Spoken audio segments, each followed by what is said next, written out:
30 अप्रैल 2026 Brent crude एक दिन में $126 पर बैरल टच करता है।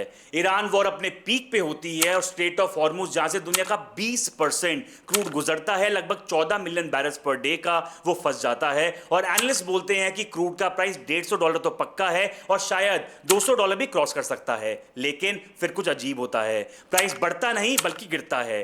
आज ब्रेंट क्रूड अपने वॉर लेवल के $40 से नीचे है, $88 के आसपास चल रहा है। तो ईरान वॉर पेट्रोलियम हिस्ट्री का सबसे बड़ा सप्लाई शॉक क्रिएट तो करती है, लेकिन ऑयल प्राइस बढ़ते नहीं बल्कि क्रैश हो जाते हैं।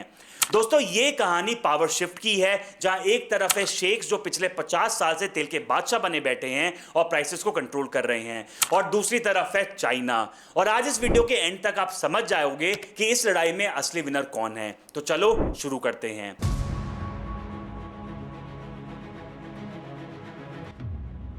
तो पहले समझो ये फाइट मैटर क्यों करती है। ऑयल को दुनिया की इकोनॉमी का ब्लड प्रेशर समझो, क्योंकि इसका प्राइस बताता है कि ग्लोबल इकोनॉमी पर कितना प्रेशर है। ऑयल का प्राइस ज्यादा तो इन्फ्लेशन ज्यादा, जिससे रिसेशन का डर बढ़ता है और ये आपकी ईएमआई तक को इंपैक्ट करती है। इकोनॉमिस्ट के एस्टीमेट के हिसाब से ओपेक का प्राइस मैनिपुलेशन ने 1970 से लेकर 2014 तक दुनिया को हर साल $5.7 ट्रिलियन की चोट दी है, जो ग्लोबल जीडीपी का 0.15% होता है हर साल। ये बेसिकली पूरी दुनिया पे एक इनविजिबल टैक्स था जो कंज्यूमर्स ने बिना जाने पेट्रोल पंप पे दिया। तो जो भी ऑयल का प्राइस कंट्रोल करेगा वो दुनिया की इकोनॉमी का रिमोट कंट्रोल अपने हाथ में रखेगा। तो अब सवाल ये उठता है कि ये रिमोट आखिर किसके हाथ में है। 1970 से ये रिमोट ओपेक के पास था। सऊदी अरेबिया ने ओपेक को लीड किया और रशिया भी इसमें जुड़ा ओपेक प्लस के जरिए। और इस कार्टेल का फॉर्मूला काफी सिंपल था, प्रोडक्शन कोटा से सप्लाई को टाइट रखो और प्राइसेस को ऊपर रखो, और जब भी कोई राइवल इसको चैलेंज करे जैसे अमेरिकन शेल गैस, तो गैर रिवर्स लगाओ और सऊदी अरेबिया मार्केट को फ्लड कर देता है ज्यादा ऑयल से, जिससे प्राइस क्रैश करते और चैलेंजर का गेम ओवर हो जाता। वॉर के टाइम भी शेख्स ने अपने ऑयल मसल को फ्लेक्स करा। जब हॉर्मुज बंद हुआ तो आबू धाबी और रियाद ने पाइपलाइंस के through 5 million barrels per day का ऑयल रीडायरेक्ट किया और हॉर्मुज को बाईपास किया। और इसी टाइम पे वॉशिंगटन और टोक्यो ने भी record 2 million barrels per day का इमरजेंसी स्टॉक भी रिलीज करा। लेकिन अब ओपेक कार्टेल में भी क्रैक पड़ने लगे हैं। यूएई ओपेक का थर्ड लार्जेस्ट प्रोड्यूसर मई में कार्टेल से एग्जिट ले लेता है, क्योंकि कोटा सिस्टम का मतलब है अपनी कैपेसिटी वेस्ट करना और रेवेन्यू खोना, जो यूएई को बिल्कुल मंजूर नहीं था। और अब बाकी गल्फ मेंबर्स भी वॉर की वजह से फाइनेंशियली काफी ज्यादा प्रेशर में हैं। और एक और बड़ी प्रॉब्लम यह है कि कार्टेल के किसी भी डिसीजन पे आने के लिए 21 मेंबर की हामी चाहिए, और 21 मेंबर को एक ही पेज पे लेके आना बहुत ज्यादा मुश्किल है।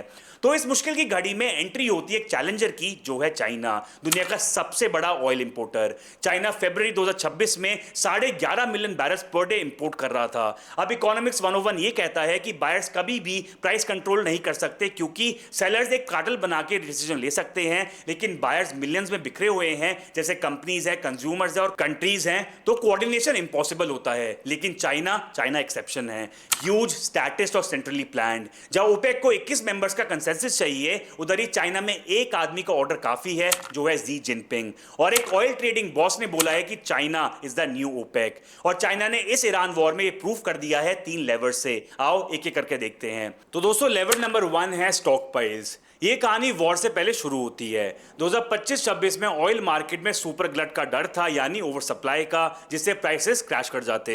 इसीलिए चाइना ने चुपचाप 200 मिलियन बैरल सस्ते दामों में खरीद लिया। चाइना के पास total oil reserves 1 billion barrels के हो गए, स्ट्रैटेजिक केव्स और कमर्शियल टैंक्स वगैरह सब मिला के। और ट्रेडर्स का एस्टीमेट ये कहता है कि चाइना के 200 मिलियन बैरल्स के परचेजेस ने ऑयल प्राइस को सिर्फ क्रैश होने से नहीं बचाया, बल्कि प्राइस में $10 से $20 भी ऐड कर दिए। मतलब गिरती मार्केट में भी चाइना प्राइस मूव कर रहा था। फिर वॉर शुरू हुआ और चाइना ने स्विच फ्लिप कर दिया। फरवरी से जून 2026 में चाइना ने अपने imports 5.5 million barrels per day से कट कर दिए, जिसने डिमांड को कम किया, और इसी वजह से ब्रेंट क्रूड $30 नीचे आ गया। सोचो, एक देश अकेला दुनिया की सबसे बड़ी सप्लाई क्राइसिस को एब्जॉर्ब कर गया। इंपोर्ट्स की जगह अपने स्टॉक यूज करे, जिसकी वजह से जुलाई तक ऑयल इन्वेंट्री चाइना की 70 मिलियन बैरल से गिरी, और फ्लोटिंग स्टोरेज और हिडन केव्स को मिला दो तो 3 महीने में 150 मिलियन बैरल्स यूज करे।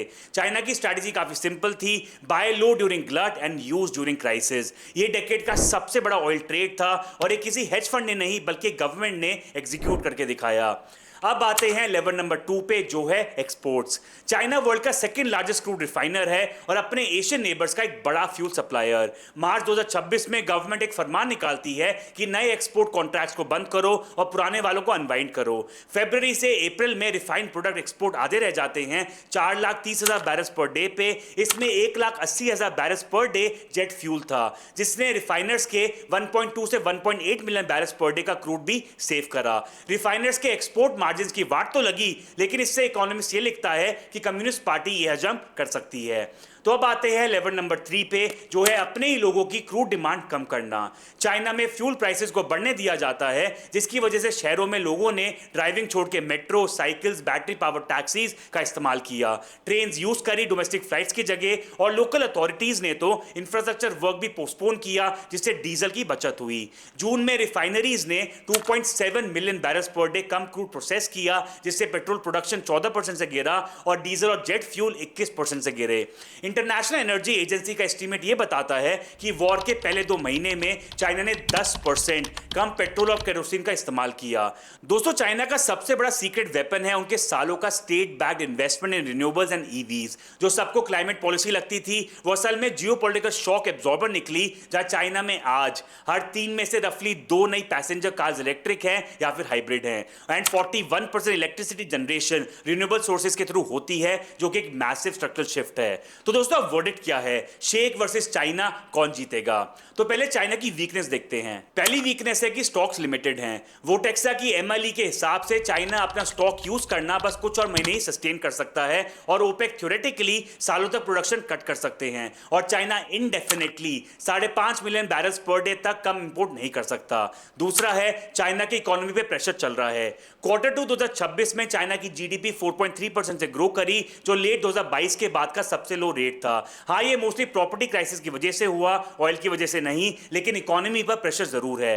तीसरा है चाइना की सीक्रेसी। चाइना के टोटल ऑयल स्टॉक्स के बारे में इंफॉर्मेशन बहुत ही कम है, जिसकी वजह से बाकी दुनिया के लिए मार्केट अनप्रेडिक्टेबल हो जाती है। तो दोस्तों, अब देखो, शेख्स की जो वीकनेसेस हैं वो ज्यादा स्ट्रक्चरल हैं। कार्टेल टूट रहा है, जहां यूएई एग्जिट कर चुका है, और बाकी मेंबर भी फाइनेंशियली स्ट्रेच्ड हैं, और लॉन्ग टर्म में और शेख के अगेंस्ट हैं, क्योंकि ऑयल फील्ड जहां से तेल निकलता है वो हर जगह डिप्लीट हो रहे हैं। ग्लोबली हर 2 साल में एक सऊदी अरेबिया जितना क्रूड सप्लाई गायब हो जाता है, और 2030 के बाद के लिए मेंबर्स की जो इन्वेस्टमेंट है वो काफी ज्यादा इनएडिक्वेट है। इधर आयरनी ये है कि यही ऑयल सप्लाई क्रंच जो है वो शेख्स को फिर से मालामाल बना सकती है, लेकिन इधर एक ट्विस्ट ये भी है कि चाइना की डिमांड खुद काफी कम हो सकती है ईवीज की वजह से।